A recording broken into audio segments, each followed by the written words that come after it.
Աստվածաշնչյան ընթերցանություն ամեն առավոտ մարտի 11 Մեղքը խիստ մեղսալի դառնա Հռոմեացիներին 7:13 Մեղքին անլուրջ մոտեցումի ցուցաբերեք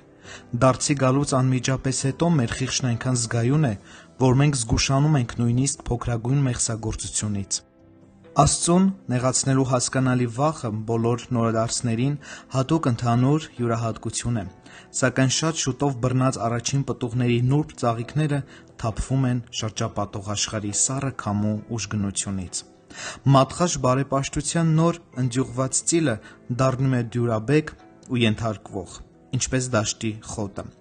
Ցավալի իրականությունն այն է, որ քրիստոնյան կարող է աստիճանաբար կորցնել մեղքի հանդեպ զգայունությունը։ Մեղքը, որը նախկինում նրան հուզում էր, հիմա բոլորովին չի անհանգստացնում։ Հետզհետե մենք ընտելանում ենք նրան։ Թնդանոթների համազարկից խլացած մարդն ի վիճակի չէ լսելու սովորական ձայները։ Սկզբում նույնիսկ փոքր զանցանքը կարող է ամոթի զգացում առաջացնել, բայց շուտով ասում ենք չնչին բան է։ Հետո մենք մեղանչում ենք կրկին ու կրկին, եւ այդպես այնքան, մինչև մեղքին սկսում ենք նայել որպես աննշան զանցանք։ Իսկ հետո ինքներս մեզ հանգստացնում ենք նրանով, որ բացահայտ մեղքի մեջ չենք ընկել։ Ճիշտ է, սայթաքել ենք, բայց ընդհանուր առմամբ կանգուն ենք մնացել։ Գուցե մի վատ խոսք ասել ենք, բայց ինչ վերաբերվում է ողջ զրույցին, մենք հետևողական ենք եղել։ Այսպիսով մենք նվազեցնում ենք մեղքի ազդեցությունը, մենք այն ներկում ենք վառ գույներով, դրա համար մեղմ արտահայտություններ ենք ընտրում։ Սիրելի քրիստոնյա,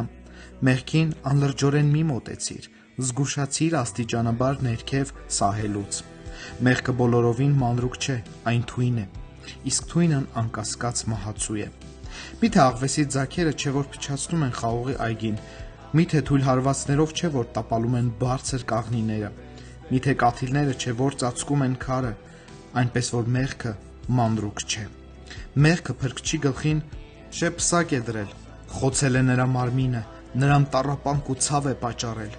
Փոքրագույն մեղքը կշիռ հավիտենականության կշեռքով եւ հեռու կփչացնես դրանից, ինչպես թունավոր օձից եւ քեզ կզսպես չարի ամեն տեսակի դրսեւորումից։